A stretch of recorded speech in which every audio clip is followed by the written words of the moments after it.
Okay, so welcome this afternoon, morning.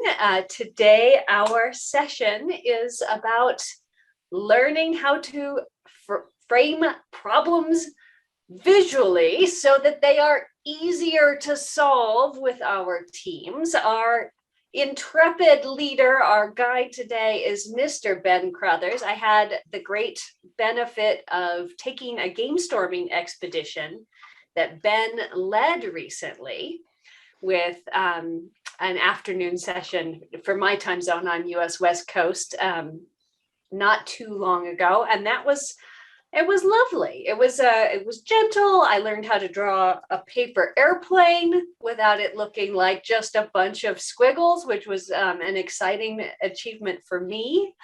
I learned about the science of ice, which had nothing to do with game storming, but was also very exciting. And today, hopefully, we will also learn some delightful things. Whether you learn delightful things or not, we do like feedback. These are all experiments. So I'm going to go ahead and put the feedback form in the chat right now. So you can go ahead and open it. If something happens, you will have that in a tab and you can fill it out because that is the exchange we look for. Free events in exchange for feedback.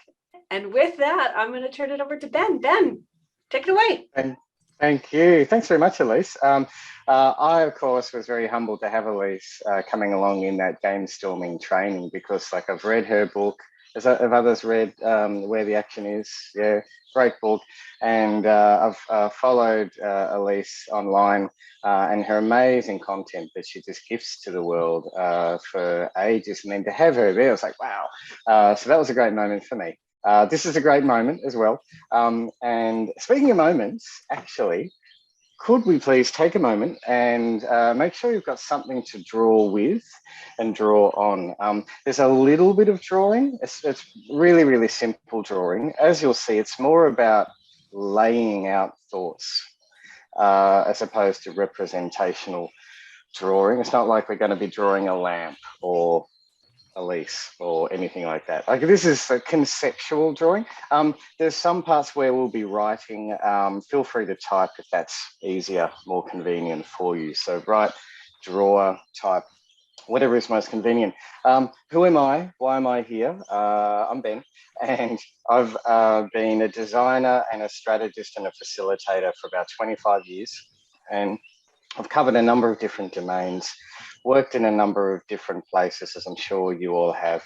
And we know what it's like, right? Like when we've been around the block and we've seen all sorts of problems that we encounter in work, that our clients encounter, that our clients are charging us to help them solve. And a lot of that comes down to this statement. It's a bit like, it's the thing that people say in meetings, like, yeah, but what problem are we solving? It's very smart. It's a great question. It's kind of up there with, yeah, but will it scale? If you want to look smart in a meeting, you sort of say stuff like that.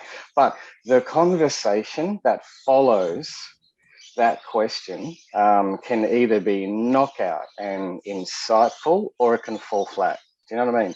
I want to share some techniques that will really, or hopefully, help you make sure you have that knockout conversation that you and your team can dig for insight, if that makes sense. Now, a lot of the time I'm going to be kind of drawing here. So you can see me if you want to look at my face. Otherwise, look at my hand with what I'm drawing. Feel free to draw along with me.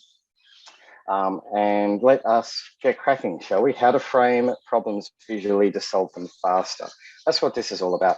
Now, I'll start with a little story. Back in the day. Ben, can I interrupt you just really quickly? Sure. So first of all, if you're in gallery mode, in the top right corner, you can put it into speaker mode and you can see his drawings bigger.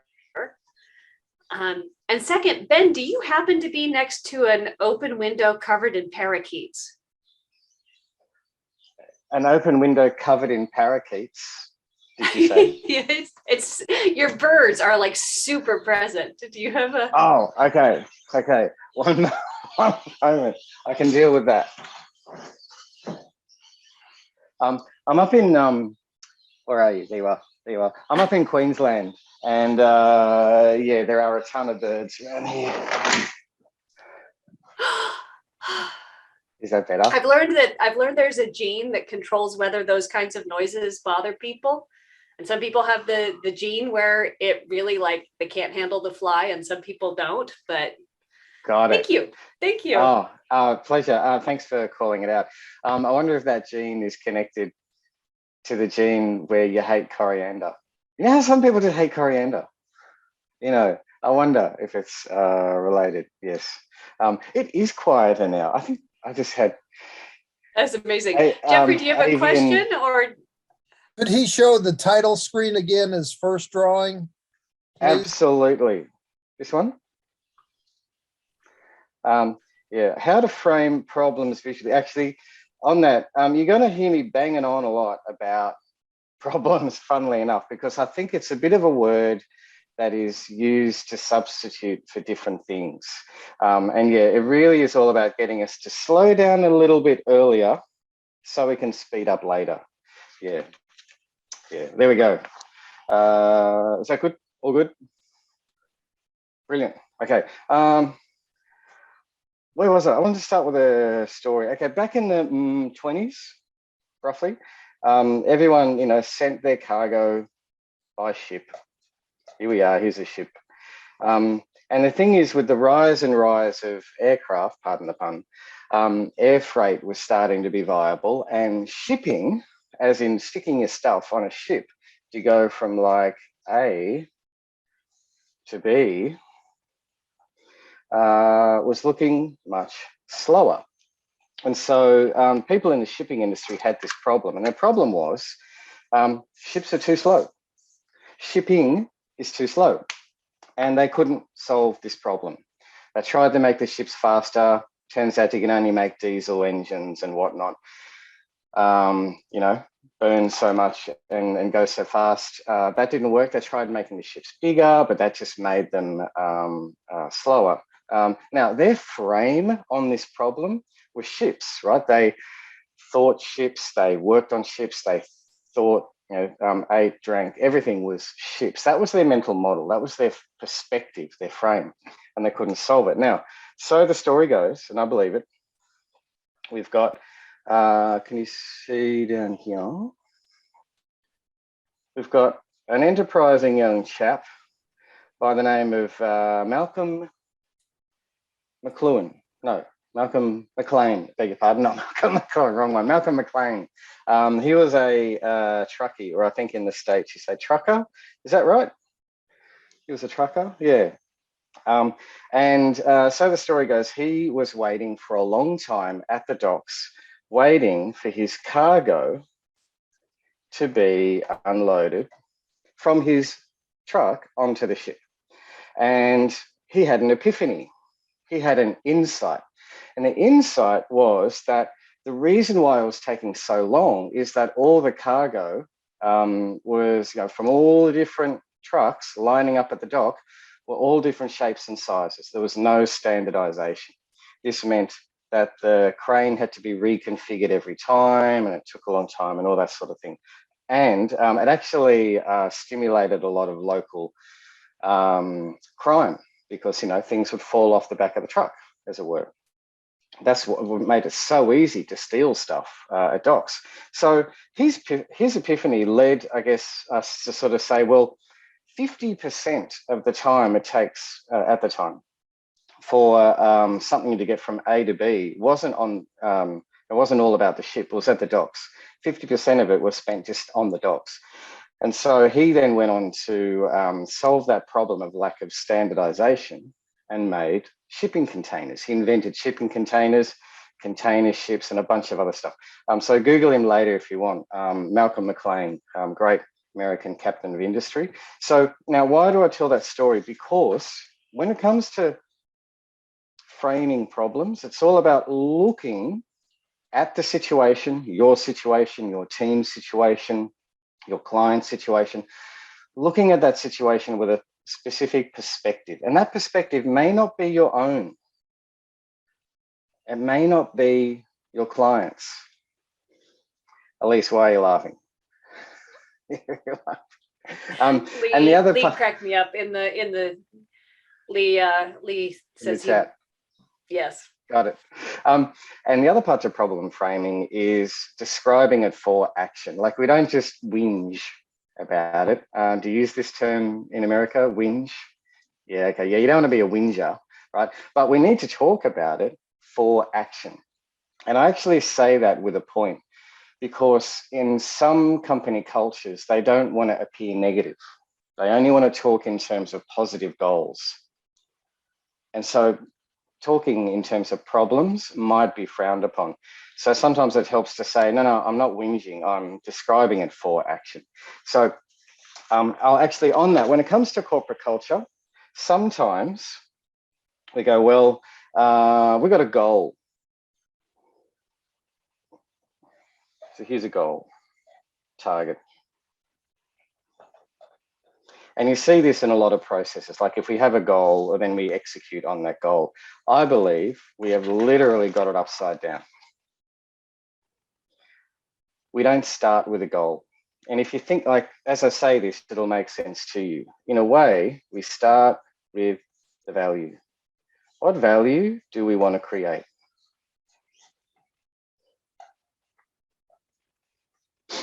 And of course, however we frame that value becomes the goal we want to execute on, and then we can execute on it.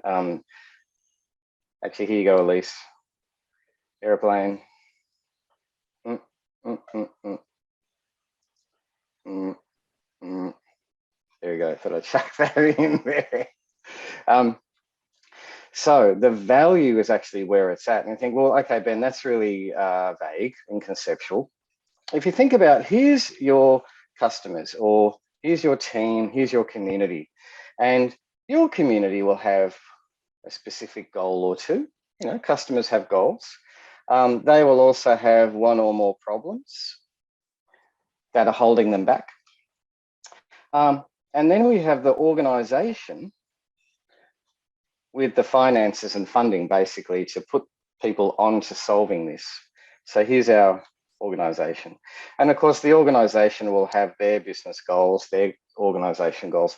And look, honestly, they've probably got problems of their own. So when we talk about value, we're trying to find that delicious alchemy that brings in, well, what goal can we help these people, let's just call them customers, but there could be clients, community, your team.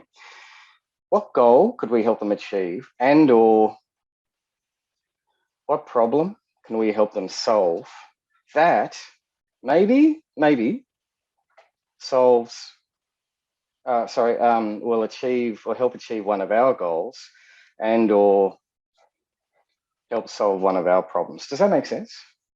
So that's why it's so important to define what these problems are. I think we're used to goal definition. Like, there's all sorts of stuff around about goal definition, but I think if we see how problems are related to goals, how problems hold us back, you know, hold our clients back, hold our organizations back. If we can help them articulate that, then go, okay, look, this is what we really want. This represents the opportunity that we will now chase. And of course, when it comes then to working on that opportunity, sure, then we express it as a goal. I'll pause there. I know this is quite conceptual, but I really wanted to kind of place problem framing amongst perhaps some other terms we might be using. Any questions on that? All good? I'll keep rolling. Do please yell out. Elise, can I please rely on you to keep an eye on chat? And maybe if there's a really pertinent question, please yell out from chat on behalf of someone there. Yep. Okay. I think the only thing they're saying is that your drawing is just a little bit up. So if you could bring it down. Woo, oh, okay. Look at that. Oh, all right. Actually, you know what?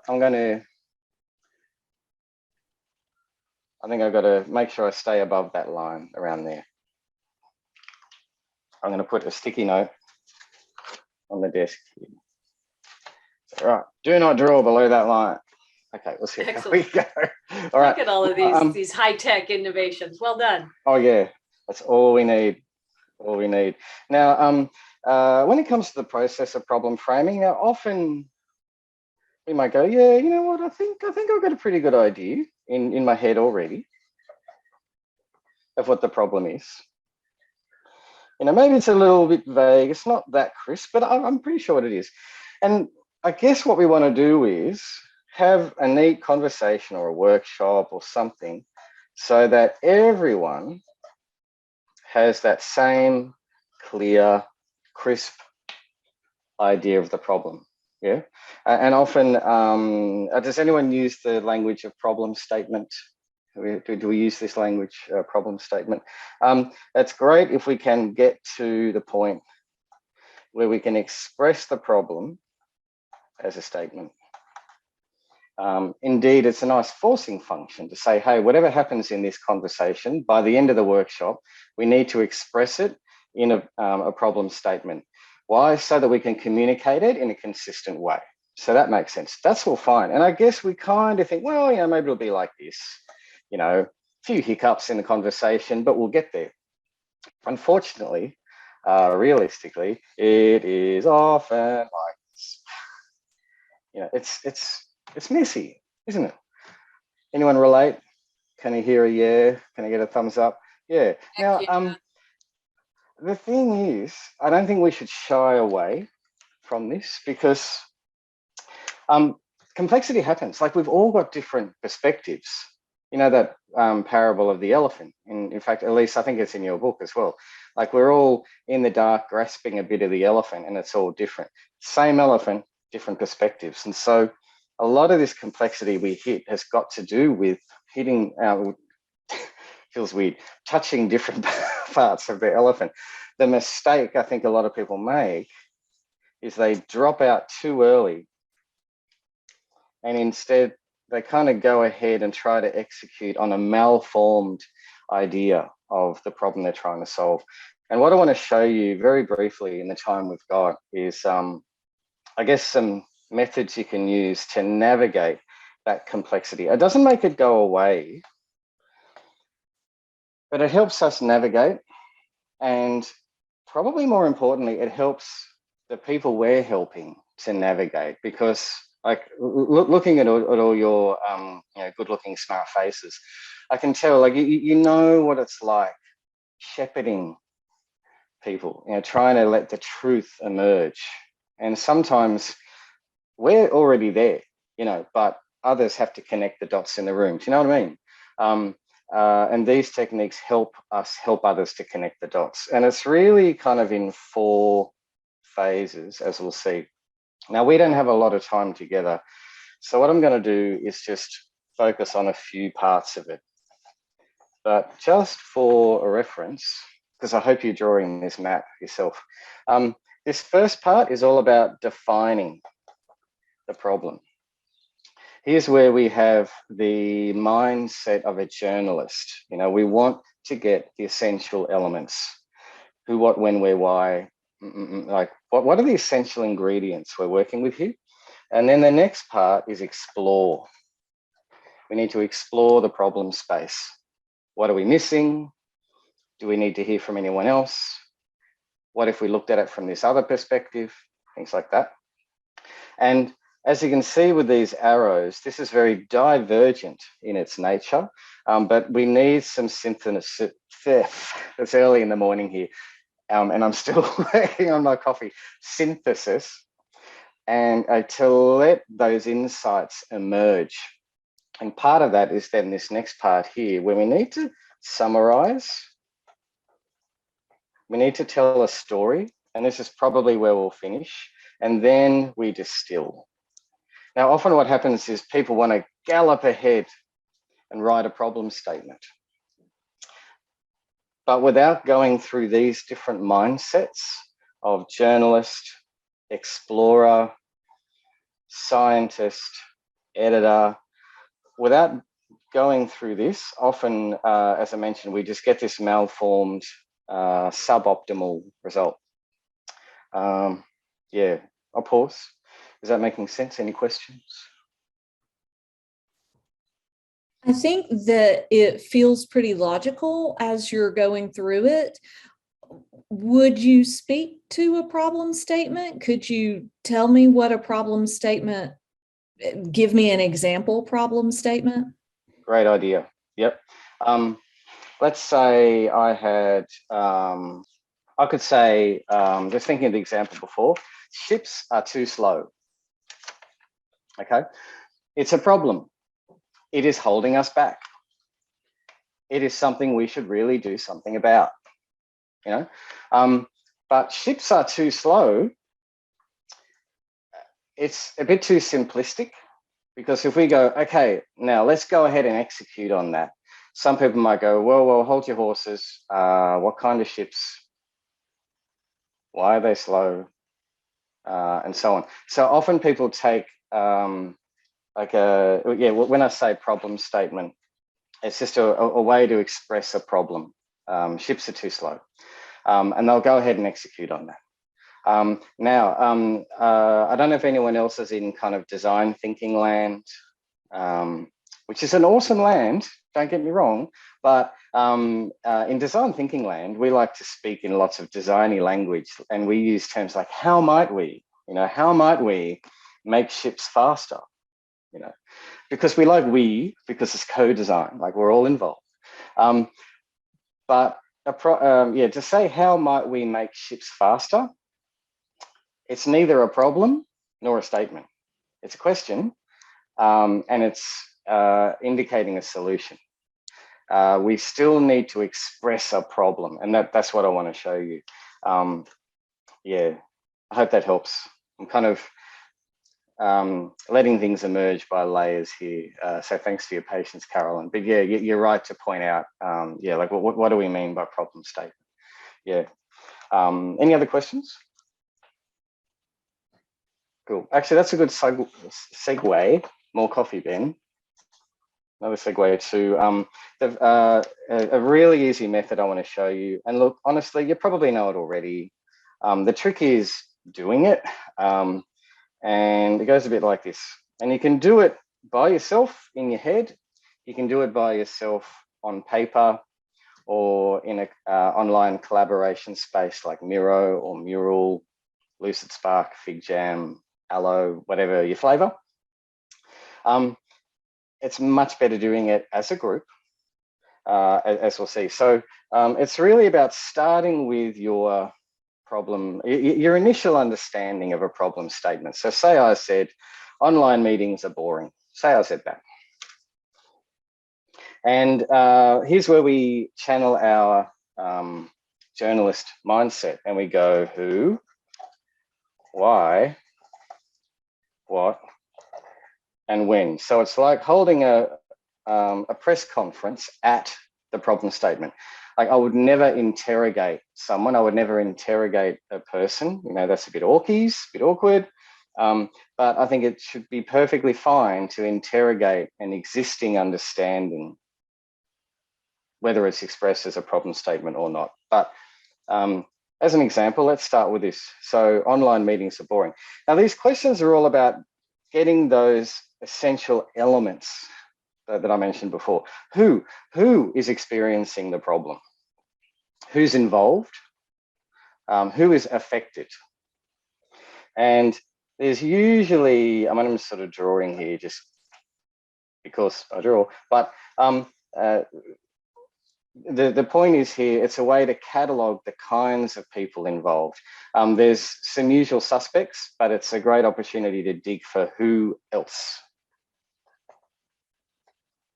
Because there may be someone's perspective that we haven't heard that is really important, and that might unlock an insight that gives us a better way to solve the problem. Why? Of course, we can look at, this is all about root cause.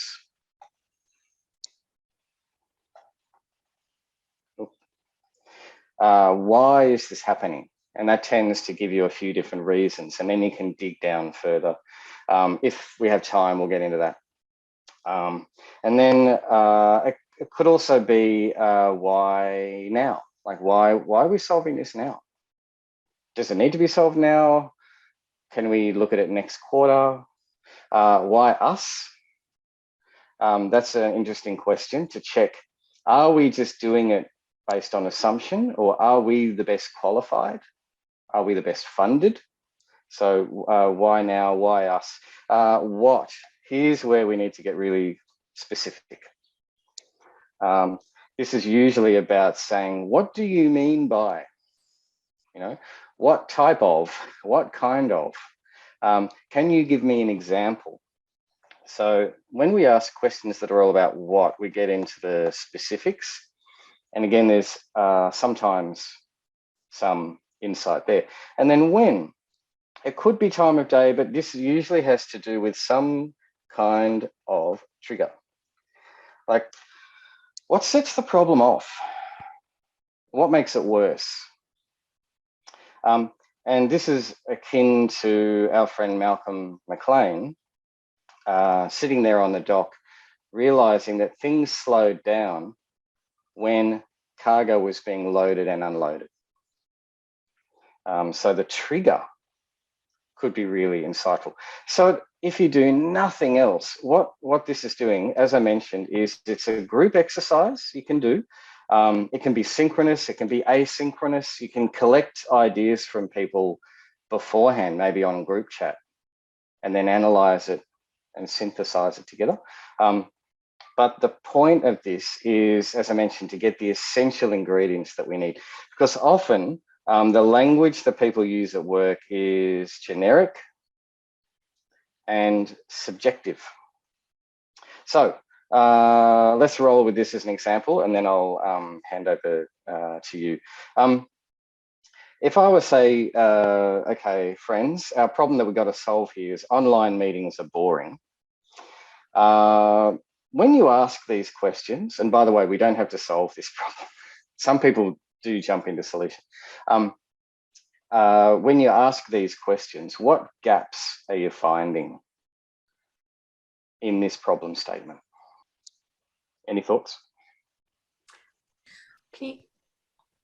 I'm sorry, Elise. I was gonna say, you gave us a clue, so I'm gonna try to follow it. You said that the statement is generic and subjective. So generic, a meeting is so wildly varied. It has so many opportunities for different purposes. There are meetings to solve a problem, meetings to download information, meetings to train people, meetings to have a glass of wine and converse if you're trying to be socially distant. So I think there are 16 in the taxonomy. Indeed. Great point. Any other thoughts? Anything else missing? Any gaps? Give me one more. Jeffrey looks like he's ready. Yeah, just a language, not a common language. So you're on different sides of the same sheet of paper, maybe. You're not on the same street, or you're walking down a one-way street the wrong way. Oh, loving the metaphors. Yeah. When you talk about we're on, going different ways or not on the same side of the sheet, what are you describing? I meant it in the metaphor of different languages. I say take somebody out. You're working with a mob. That means something else to you than you're going out to dinner for a date. Are we talking about one of the who's? It's sort of with all those definitions and terms and quantity. Yeah, I guess what we're trying to do here is get clarity with your group about what the parts of the problem should be, what the parts of the problem are. And in asking these questions and in answering them together, that's a great way to arrive at that common language so that we can get on the same side of the paper so that we can get on the same side of the street, and all that. Yeah. Margaret's got a good point. She mentions that what's boring to her is fascinating to Carol. So that's another what, what specifically is boring, and then who's bored. Yeah, that's right. Right. Yeah, what do we mean by boring? Often, as we've seen, we can take generic words and ask our group to crack them open just to get specific. Sometimes people use subjective language like boring. Now, it might be like, do they mean boring for them? Do they mean boring for everyone? Sometimes it's good to say, how do you know? That's a nice way to try to get people from a subjective frame to a more objective frame. How do we know that they're boring?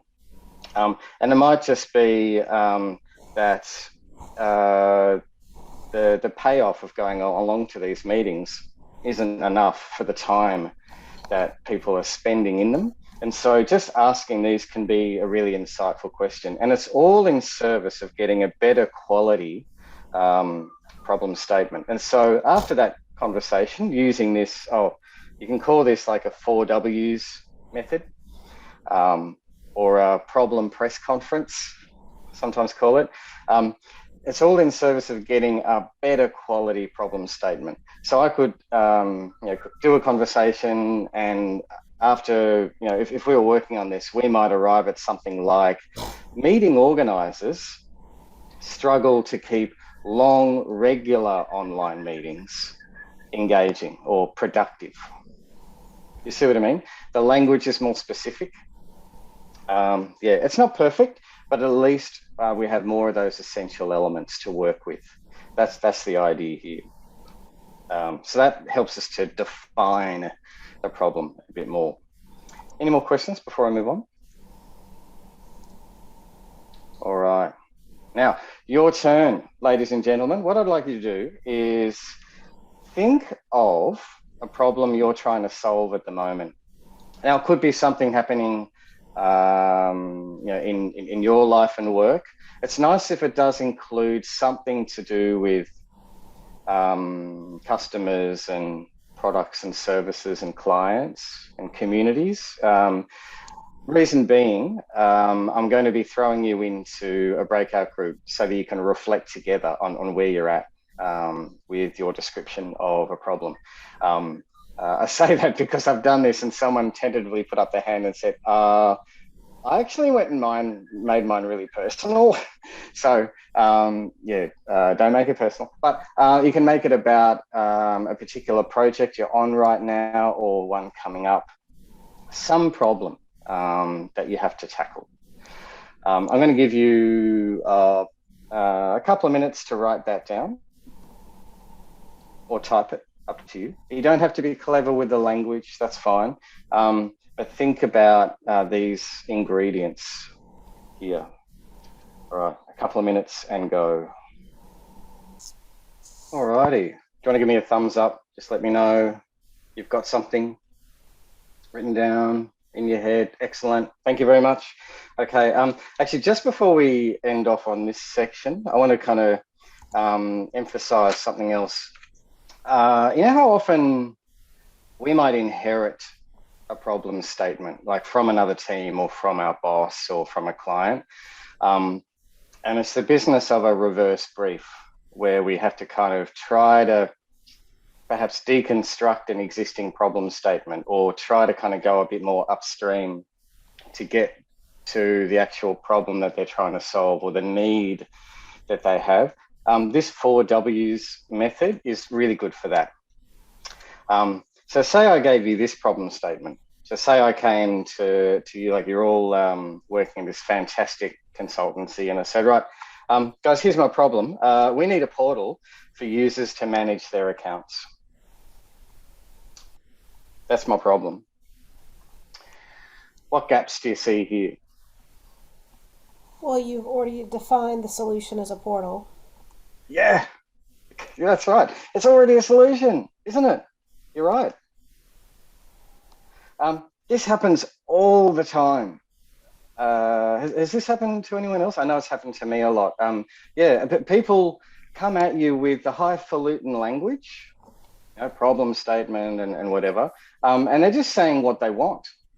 And what they're doing is this, they're saying, build me a plane. And instead we have to go, let's just, go back upstream here. What value are you wanting? What problem are you trying to solve? What need are you trying to fulfill? How would it help your business? Like, what opportunity are you chasing here? I think this is so valuable to managers and business leaders and organizations if we can help them structure their thinking in this way. Because don't forget, a lot of us, a lot of them, we gravitate to those particular words, and we have our own sense of what those words mean. And often it's only when we visually lay it out, when we structure it, when we show the relationships between these different entities, then perhaps we can get a better sense of, here's the anatomy of the situation I'm trying to deal with. And yeah, like I'm galloping ahead wanting a portal when I don't even know if customers really want that. I don't even know if it's going to make my business more performant if I get a portal. Or maybe I do,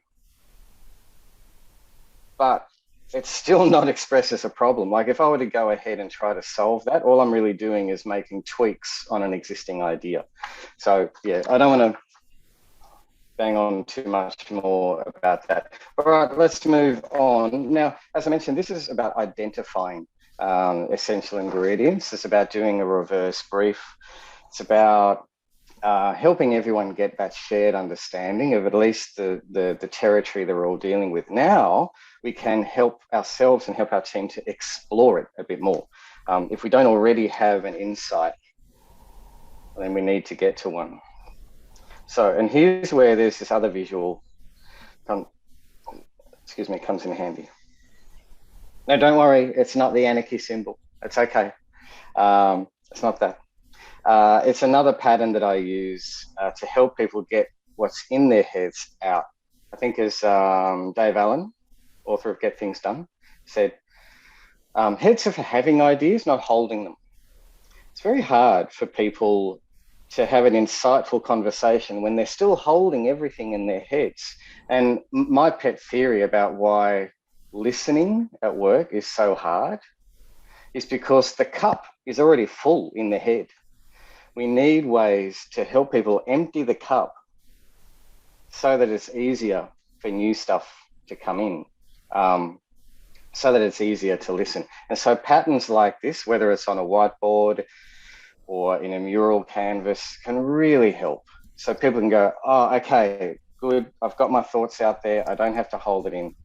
And then, as we'll see, because it's arranged in this visual structure, people can make new connections with existing information. So I want to show you three other kind of methods within the method, really. So there's this sort of template to start with. And then there's 5 who's, which is all about perspective analysis. There's 5 whys, which is root cause analysis. I'm sure you already know about that one. Yeah. And then 5 so what's. I've done 5 who's and 5 so what's a lot. And I'm basically just borrowing the 5 from the 5 whys, because it helps us to dig deeper. It helps us to spread the net further.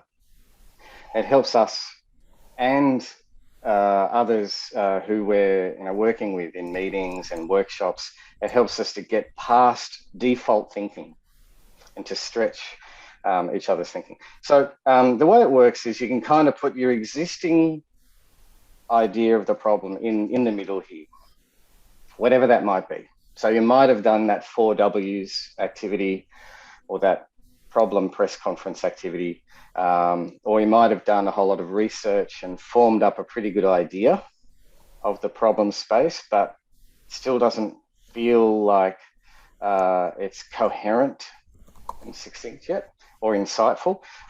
So you can write, whatever the existing version of the problem statement in the middle there. So you can do that.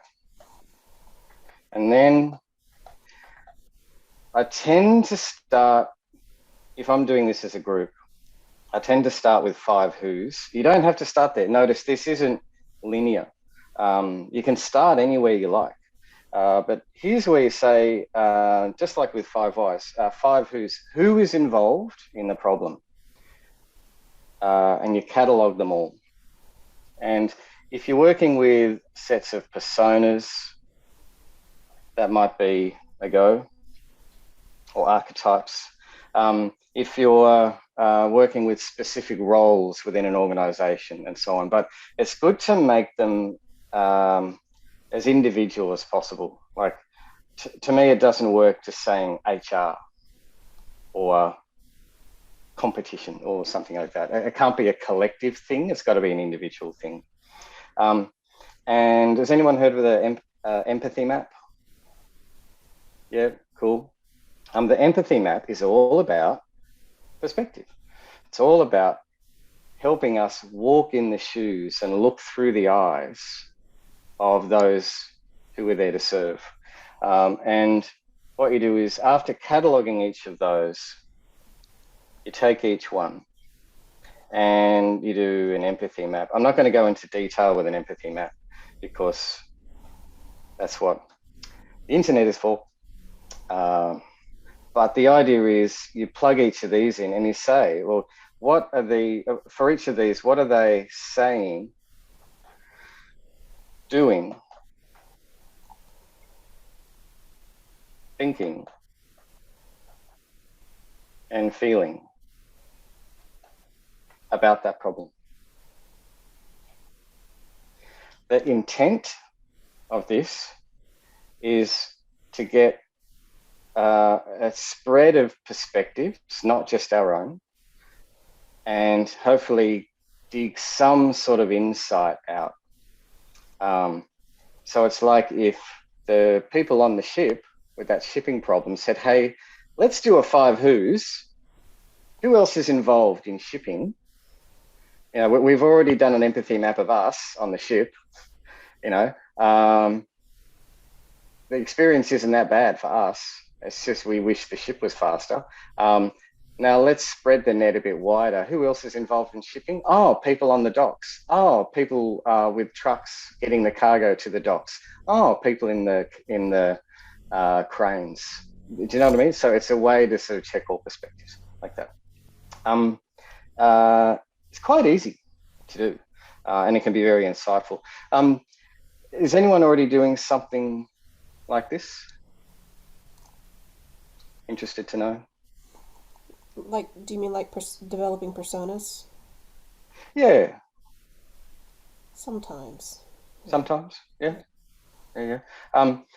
This sort of stuff, it's typically in the domain of research, like whether it's us doing research or someone else is doing the research and then we read it.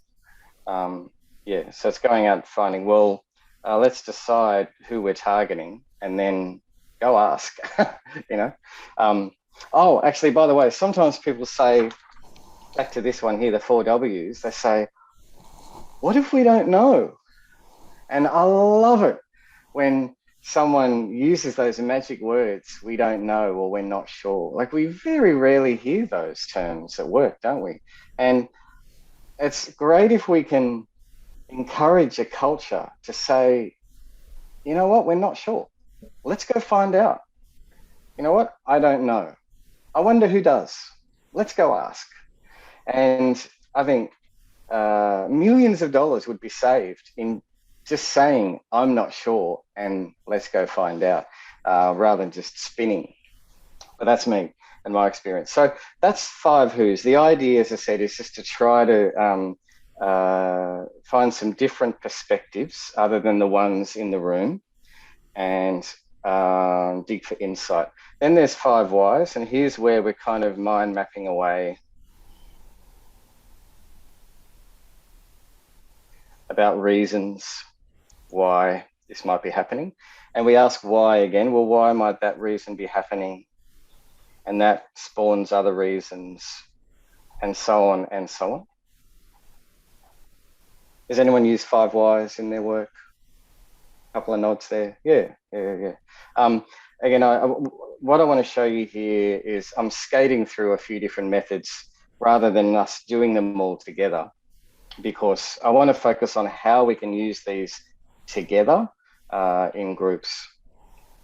So that's 5 whys. Before I move off that, has anyone ever had any issues or problems doing 5 whys?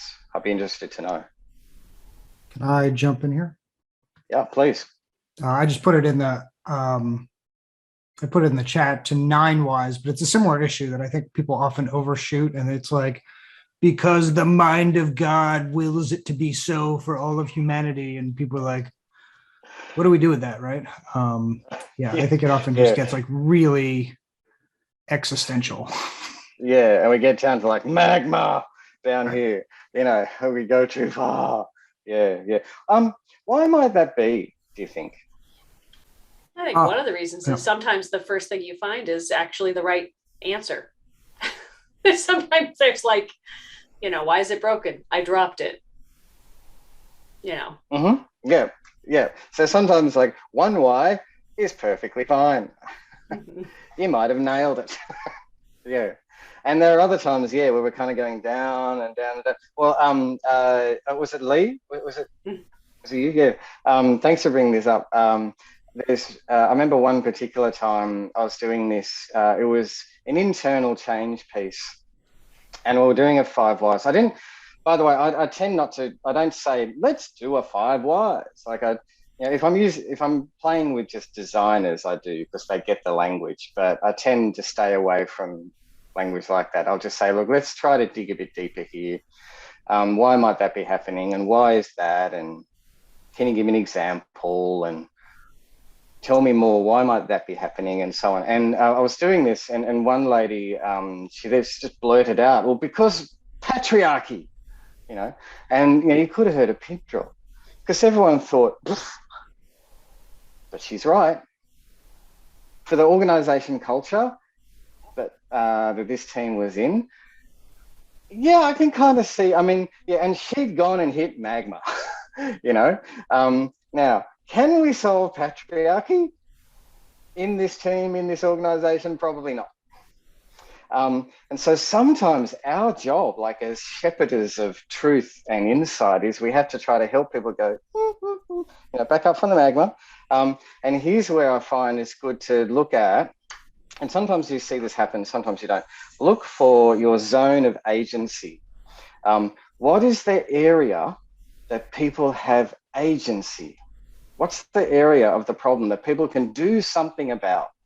And usually I find with 5 whys, it happens that there are some parts people go, I can nail this. I know all about this. Boom, boom, boom, boom, boom, boom. And they've got all the technical language and they have it down. And there's other parts where they have a bit of knowledge and maybe they want to look, intelligent and important and wax lyrical about stuff. And sometimes we need to ask questions like, what do we have power over? What do we have influence over? And that helps people to scope the problem space a bit better as well. And it can sort of encourage people again, because like that patriarchy comment, I could tell like half of the room suddenly had the dark cloud on them. You know what I mean? Does that happen to you in workshops or meetings? Like a dark cloud comes in and you think, whew, how do I honor that? How do I address it? But how do I not let it dominate? And sometimes just saying, hey, the parking space, like that doesn't help. Like we've got to meet it head on and give people that anatomy to say, hey, what we're talking about here is important.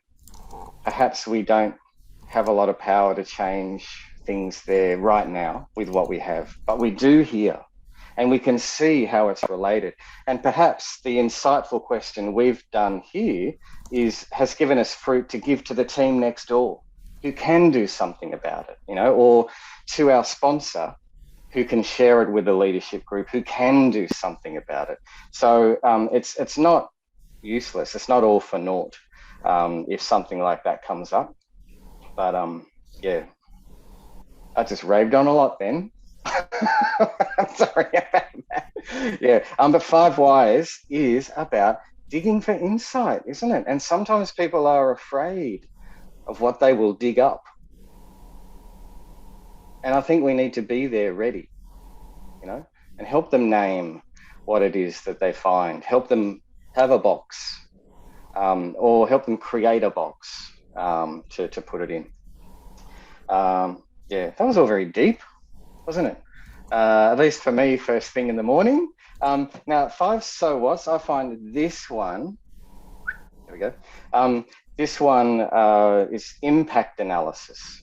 This one doesn't seem to get looked at a lot, but I find there's a lot of value. So imagine we've got, I don't know, Colin, our stakeholder here. He's coming along. He hits the problem. What's the impact on Colin? So if we think of that example before around meeting organisers find it hard to keep long online regular meetings productive, Colin could be one of those meeting organisers. And we can ask him using an empathy map in our research interviews to say, well, how does that affect you? And he might go, it's really frustrating feeling. And what were you expecting to happen? Well, I thought, I'm doing really well at giving everyone an agenda every time. I always make sure that someone else is taking notes and those notes are available. But people just aren't doing what they say they're doing, and it's kind of getting me down. So he's doing the right things. We're picking up on his language. And all of these things give us clues about the impact it has on Colin. Now, often the impact starts with sort of personal, then it might move to something to do with the organisation itself, like lower productivity,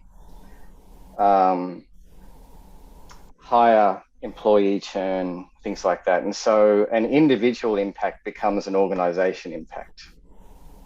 And this isn't all about catastrophizing. Like, we're not saying, we're all going to be homeless. It's about finding specific metrics that hopefully someone has said, here's how we measure success. This is how the problem is getting in the way of that success. And then we can tell the future in that metric. We can say, well, if we do nothing for a while, I'll pick on employee churn just as an example. If we do nothing with all these sort of unproductive long meetings, it'll be okay, for a quarter or two. But after a while, it's really going to start to accelerate, and then we've really got a problem. It'll spawn other problems we've got to solve. And I find telling the future with metrics, it's speculative, but it's informed by data that people already have. By doing 5 so whats, like by saying, how does it impact this person and this person and this person? And then what happens? And then what happens? You can start to play it out and make it much more real to our decision makers. I'll pause there. Seeing lots of thinking faces, which is great. Any questions on that? I guess I have a question. This exercise, you are starting with a draft problem statement, right? Like in the center. Correct. Yeah. Yep. Yeah. Yeah, I'll start with a draft problem statement. Right. And then I might spend, depending on the scale and complexity, maybe let's say this is 30 minutes asking people just to catalogue who's affected by the problem based on what we know. What are they saying, doing, thinking, and feeling about that problem? Bring that together. 30 minutes doing 5 whys. Why is it really happening? And why is that? And why is that? What's a big underlying cause? That's too scary, back away from that. What's another underlying cause that we can do something about? Oh, that one. Okay, so that's 30 minutes. And impact analysis, that would be another 30 minutes. Again, use your discretion with timing. And it's all about asking, how are each of these people impacted? Like, what happens, and then what, and then what? And all of that information is exploring this draft problem statement, and it gives us more information to think about the scope of the problem. Often people struggle about the scope of a problem to take on. Often it's too big. So I find, especially paying attention to root cause analysis and impact analysis, it can help to scope it a bit more. Other questions? Sorry, Melanie, all you asked was, do we start with a problem statement? Yeah, we do. Yeah, no, that's fine. That's fine. Yeah, I'm just thinking about in the impact and the so what. Well, I guess I'll wait. Like, sort of where you go from here. Yep, sure thing. Okay. Yeah, no, I totally appreciate. I'm throwing a lot at you here. I tend to sort of pack a lot in, and then I put links to available information afterwards. If you want to take it further, and depending on the nature of the problem that you're tackling together, sometimes you can use this space for hacks and workarounds. Like, what are people already doing to deal with this problem? You know, yeah. So hacks and workarounds can sort of live here and here, because often there's clues in how people are trying to deal with a problem or move around a problem. Yeah. All right. Now, you wrote a problem before. I'm just looking at time. We have about half an hour left. Yeah. I do want to leave time for Q&A as well, and time to reflect.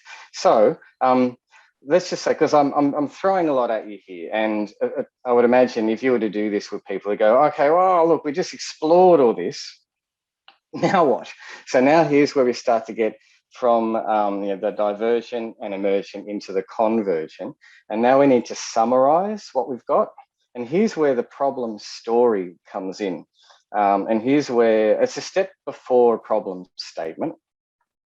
And here's where we get to do what I think us humans do really well, and that is make connections and tell stories. We can go, well, Colin here, we already found, like, when he experiences the problem, he gets frustrated. But you know what? He's not doing anything about it. Like, he's feeling quite unempowered. He's just bottling it all in. It's all on him. And say, for example, in this scenario, all the meeting organizers tend to do that. Like, they're trying to do the right things in delegating some work, but it doesn't seem to be enough. So the impact is falling on them. We have a bit of a productivity problem, sure. It's not that great. Maybe it'll get bigger.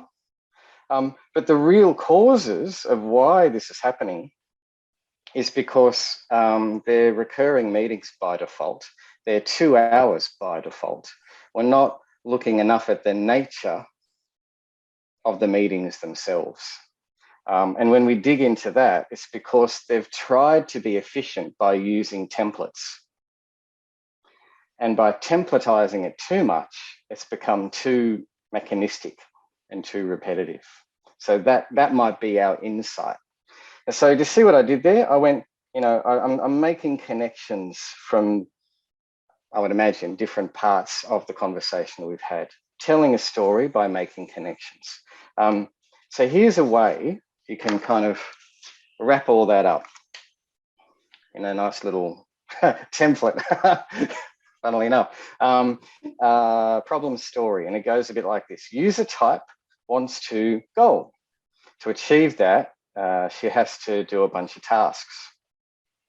But when trigger happens, she has a problem and there's an impact.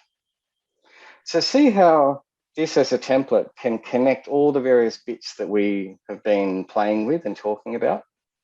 And I find this is really effective to help people get on the same page and in a way to write their own version of a problem story and then be able to compare them in a consistent apples to apples way. Now, some people might gravitate to different kinds of users for a bunch of different reasons. The goal is probably similar, tasks are similar, trigger might be similar, the way they've expressed the problem is probably different, and the impact might be different. So it's okay if a group comes up with several of these, but what we're doing is like we're synthesizing, we're summarizing, and it gives us a way to better prioritize and scope a problem because we've got all these essential elements in it. Any questions on that?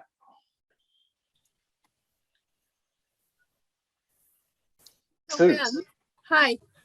Ben, when you're doing the one before that, and we were talking about metrics and impacts, can people be telling stories then? I mean, can you be asking questions like, what's the impact on you, Colin? Right? You know, because it sounds like, I mean, just the way you were describing it, and talking about all these pieces coming together for the synthesis, sounds like you've already got some clues, you know, coming from each of those areas, but certainly when I was thinking about the impact area, you know, that might be a great time for a group to be saying, well, this is the impact on me of X, or, you know, and then when you go to this next step that you're talking about, the problem story, are they actually writing their story using those prompts that you just gave? Yes. Okay. Mm-hmm. Yeah. Thank you. Spot on. It's a fantastic way to get people to reflect. You know what it's like in a group where, you know, we're all going and then you can pause and say, great, so what did we decide? And there's crickets. Yeah. You know, it gives people an easy way to go, okay, I think I know what's going on here. I'm going to write it down myself, you know. And when people do that, sorry, Sue. I'm interrupting you. Go ahead. Oh no. People say, oh, but what if we have different problem stories? What if there are like 5 different problem stories? I'll say, good, you know, because here's where people get to play their own intellect and their own analysis into this big, messy picture, and it gets messy.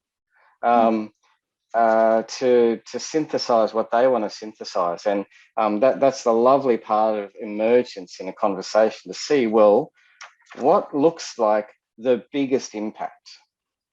What is the root cause? You know, that's the forcing function of a problem story. Yeah. It seems to me that this would also, and you would also be encourage them to really listen with that attention to what it's like for that other individual, you know, experiencing this boring meeting, for instance. Absolutely. Yeah. Yeah.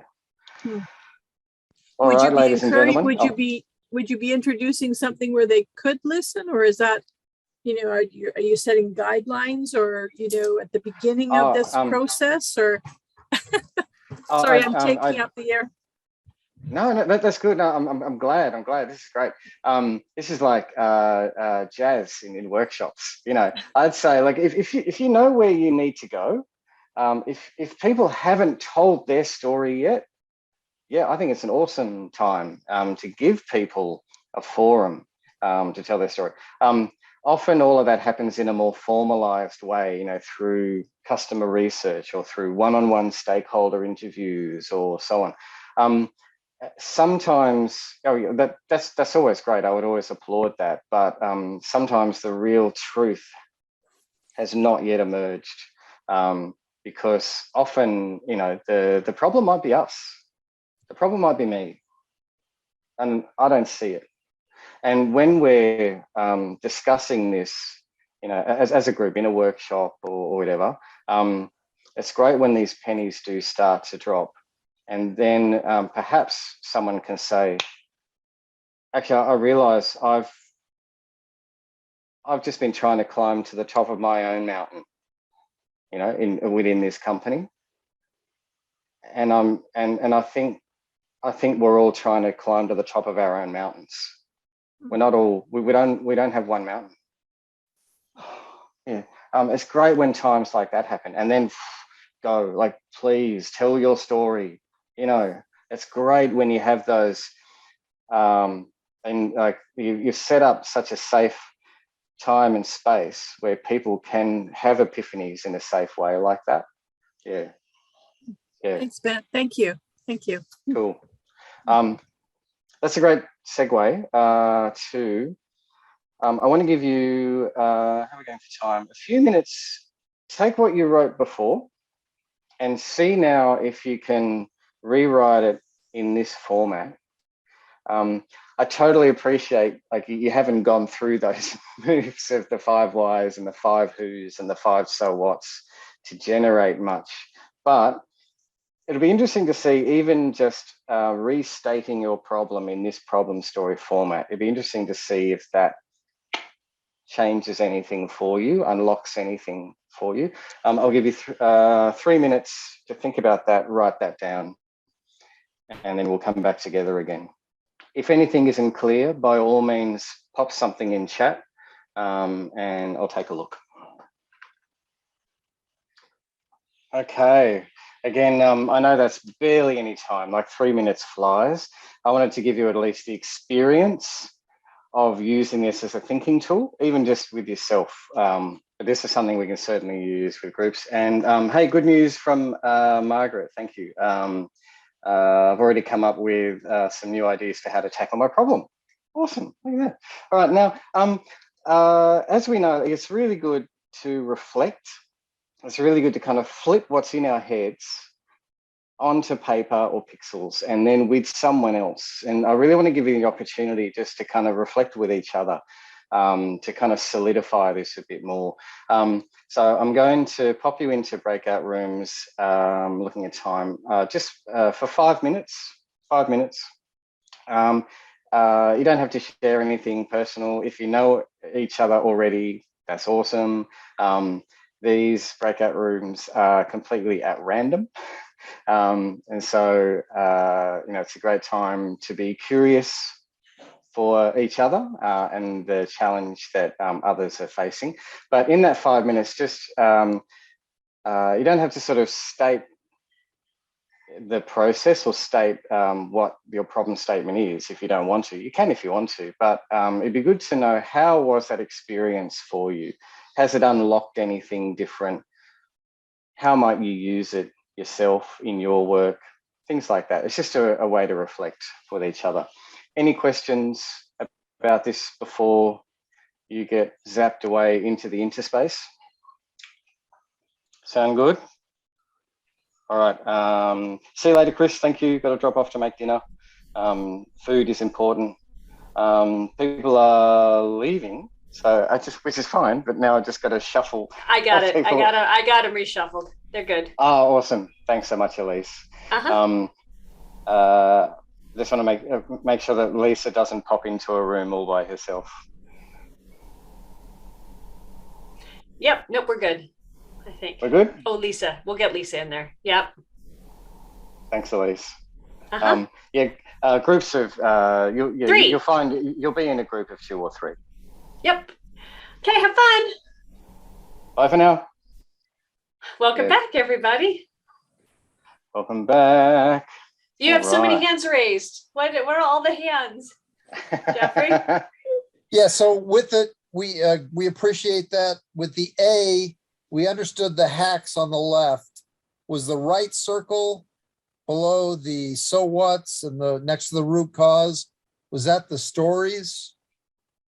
Oh, no, but it could be. Yeah, I tend to use both of those areas as hacks and workarounds. Like if they come up, like things that happen before the problem, like things where people go, oh, look, I know this rotten thing is going to happen, so I make sure I do this first, you know? And then the things that happen kind of during or after the problem, like, oh, you know, now I don't get to do that thing because of the problem, so now I have to do this thing instead. So I guess they're for hacks and workarounds kind of before or after when the problem occurs. I'm really not that sort of definite about that part of it. It's mainly the sort of draft problem, a space for the 5 who's, 5 whys and 5 so whats. But then the whatever the sort of problem stories are that people come up, like in a workshop, I tend to give people those index cards, you know, the lined index cards. Big enough you can write more than a few lines, but small enough that with a Sharpie, you've still got to be succinct. And they tend to go on a space next to the A-frame, or I think Elise was saying the problem chalet. Yes, the problem chalet. Because I think like the chalet, like that A-frame, like that represents the exploration, the mess that we need. And I like being able to then separate a space for the summary area. You know, it doesn't mean we throw all the mess away, but it's just, it helps people, I find, to lock into a different area on the wall or on the mural canvas. Yeah. Yeah. Hey, we're nearly at the end of time. I'd be really keen to find out any reflections people had. Did it spark anything interesting for them? Anything like that? Well, and on that front, we can bottom line up front, actually. So let's take that question and make it just a little more precise. And beyond your reflections, which I would also love to hear, what's one thing you saw here today that you're most likely to use? So in terms of taking this and putting it out into the world and into action, what did you see here? Grids and chalets. Yeah. Yeah, I mean, I think that for me, it is a method of producing clarity, right? And so for me, I was very excited about the notion of addressing things and compartmentalizing it. I think that's very helpful. What I recognized is that a lot of times the why does it happen becomes another problem that you're unearthing. So maybe there are more user stories that come out of this. Yes. Problem stories, not user story. Problem, yes. Problem stories, yeah, yeah. Oh, I should say too, before anyone else hops in with another comment or question, which is great to hear. If you do want to get to a more succinct, crisp version of a problem statement, this template is nice as well. User type has problem when trigger. This is unacceptable because impact. And I love the word unacceptable because it's such a non-business word. It makes people go, oh, I don't like that. And in a way, I think, well, good, because the problem should make us uncomfortable. It should make us want to solve it. Yeah. I forgot to throw that. I'll leave that there in case you want to screenshot it or write it down. But yeah, back to Elise's question. Any other ideas for what you might apply from this? I love Lee's comment in the chat, Lee, about extending the questions that can make 5 whys more useful. Yeah, I mean, also just I use 5 whys quite a bit. In fact, I was just talking to Jeffrey. I have it right here. I was doing with a client the other day, and we stopped before we get to, you know, for all of humanity. Yes. But yeah, I 5 whys is like the thing I learned. I use it a lot. I think it's really good, but I hadn't really thought of like 5 who's and 5 so what's and 5 what, like, so I mean, it's like so dumb, it's brilliant, right? So I could just apply that to a lot of things. I hadn't thought about that, so it's a good little pickup. Thanks. Good, I'm glad. Yeah. Oh, and I read in the chat somewhere, I forget who mentioned it. How do we come up with a lexicon or a nomenclature when we talk about problems? It's nice to have a common language. I hope this helps you come up with a common language, because you can talk about, well, what's the root cause of the problem? You know, is it a problem or is it a goal? You know, let's separate those. What's driving the problem? You know, what's the trigger? Who's the subject of the problem? In other words, who's affected by this problem? Yeah, so hopefully, you know, and the impact of the problem. Hopefully this gives you a language that you can use more with others and they start to pick it up. Yeah. And thank you, Hey, Carrie, we're right for at time. the insight on agency. Yes, exactly, right on time. So did you want to, and then we'll get to your question in just a half a second, Jeffrey, but did you want to have a last couple words there, Ben? And then we'll.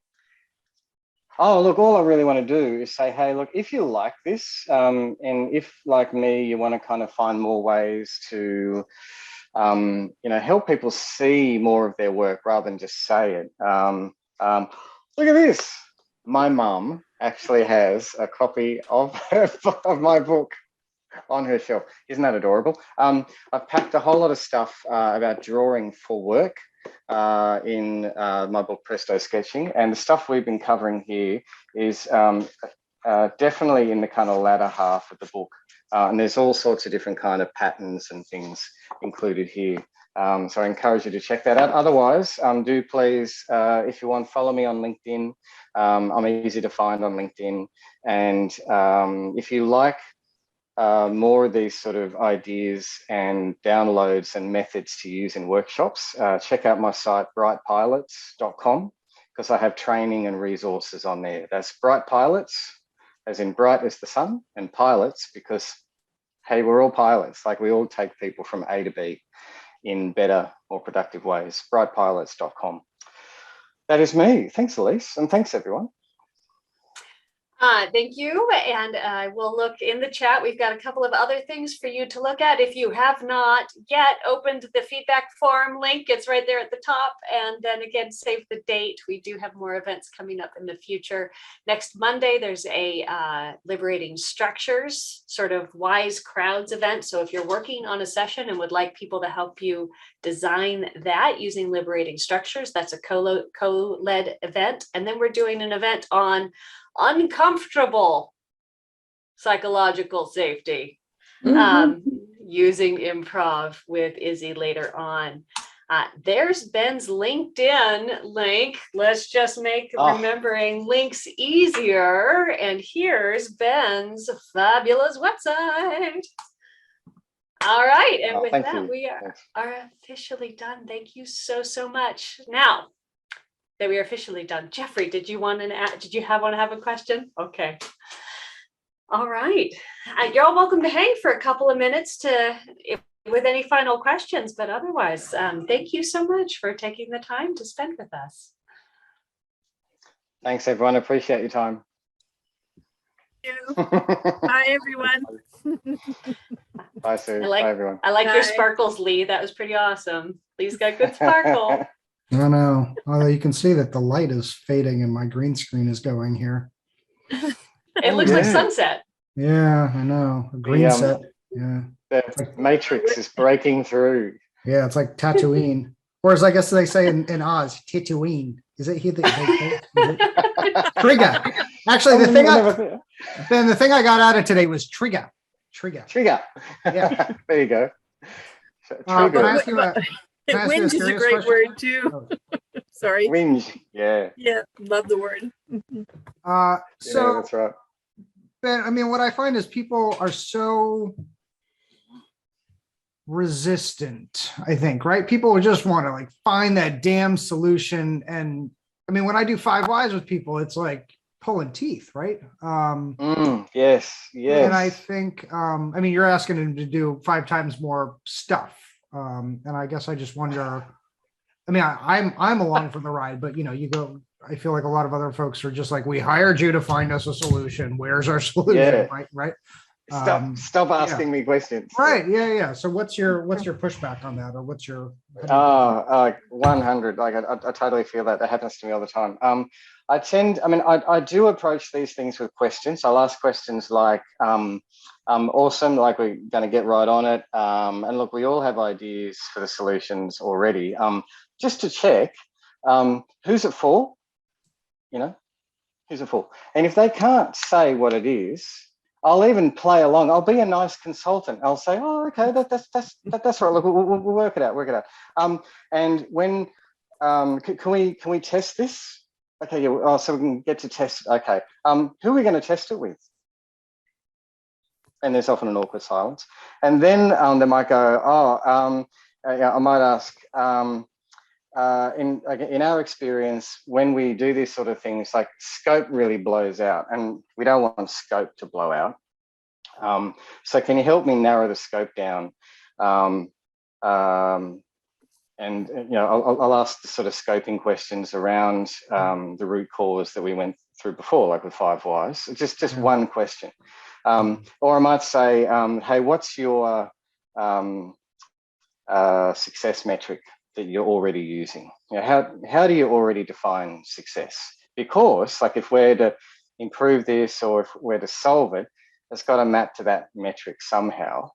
Have we worked that out yet? Oh, no, we haven't. Oh, okay. And so I'm just asking questions, and hopefully sooner or later they kind of get it that they don't have enough to go on. It's not anchored in that sort of a anatomy. Yeah. They're so hung up on the plane, on the solution. Yeah, right. And I'll even draw this with them. And when they see it, I think it becomes more apparent to them that the gaps in their own understanding. And the last card I might play is the risk card to go, okay, look, awesome, we're going to go ahead and do this. Let's just do a bit of risk mitigation. What happens if this goes wrong? What happens if this isn't the right solution? And I stay hella quiet until they give me an answer, until they realize the payoff of being able to have proper answers to these questions first. Yeah. And sometimes I'll say, look, I'm just going to be a total dickhead now. I'm going to ask lots of awkward questions. It's going to feel really awkward. But I want you to win. I want your customers to win. I want this team to win. And we won't win if we just go ahead and build that paper airplane without checking first. Yeah, but that's me. Like I might have a bit more of a ballsy persona if it gets to that. Yeah. What kind of tactics do you find help? You're turning it back on me. Not in an unfair way. Just something. Hey, I've tried this, or. I mean, I think to talk about it in phases, right? Like there's the the fact finding phase, or the definition phase, or and I think the success metrics make a lot of sense. So I do a lot of work around conferences, fixing conferences, right? And conferences are like this really classic, well, we've been doing it for 20 years. It's not working, but like, we just want to keep doing the same things. And when you ask them like, well, why the hell are you doing right? It's 5 whys. Why are you doing the conference? That's what this is, right? Yeah. 5 whys, right? And I go through it, and then, why we do it every year, blah, blah, blah, blah, blah, blah. And then we get to cure childhood cancer. Right. That makes sense. That's what you can build a conference around. But, to bring people together is like the second step. And, sometimes they get it, sometimes they don't, but it's hard because like people really want to get to that plane right away. We want to start booking speakers. We want to start booking venues. You're not there yet. You don't know why the hell you're even doing it. So yeah, I don't know. I mean, they're great ideas, man. I like those. Sometimes, if I may, just want to draw a quick picture. Sometimes I do this.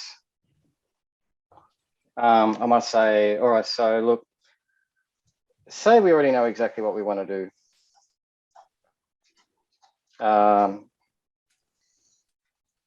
And it could be that, a better conference or that better, product or whatever it is. And we say, okay, well, look, here's you. You got your bow, you got your arrow. You're very tall. with hot pants. There we Yeah. go. And we can say, all right, so here, if this is the solution, sure, you can have that value conversation somewhere, hopefully, like what's the value, what's the risk, and then you go, all right, we're going to go ahead and make the solution. Why haven't you done it already? Oh, well, we know this. What other problems are in the way? And for each problem, I kind of draw a wall. In other words, like it's blocking the way to the solution. And then I can say, well, we want to hit the target. We need to break down the walls enough so that we hit the target. And I find like when people really are anchored in a solution, again, I kind of want to honor that and go, boom, you know, we are going to hit that target. There is the solution. And it's a classic coaching trick. Visualize their goal, help them see what's going to happen. And at least then that sort of satisfies the cravings. And then you go, okay, now to do this, we've got to tackle these walls in the way. Otherwise, it won't happen. And then each of these becomes a problem to solve or a task to do, or maybe even a separate target. And I find that like by visualizing the work involved to hit the target can help that itch as well. Yeah. This is a quick one. That's great. Yeah. Good morning, Ben. It's Lisa. How are you? Hello, Lisa. Very well. How are you? Good. I came in right when you were looking through that anatomy part. I could only attend part of the session today. You just held that page up. Yeah. Am I able to please grab a quick screenshot of that? Elise has let me know that you've got, oh, we can't see it. Oh, there it is. Yeah, Beauty. absolutely. Was it this one? Yeah, I've got that. Yeah. Can you, I come in a bit where you were talking about what's the problem and then what value are you creating? Yeah. And the bits on the left. People tend to start with the solution, and the goal of that solution. You know, so here's what we're going to do, and that's what we're going to make.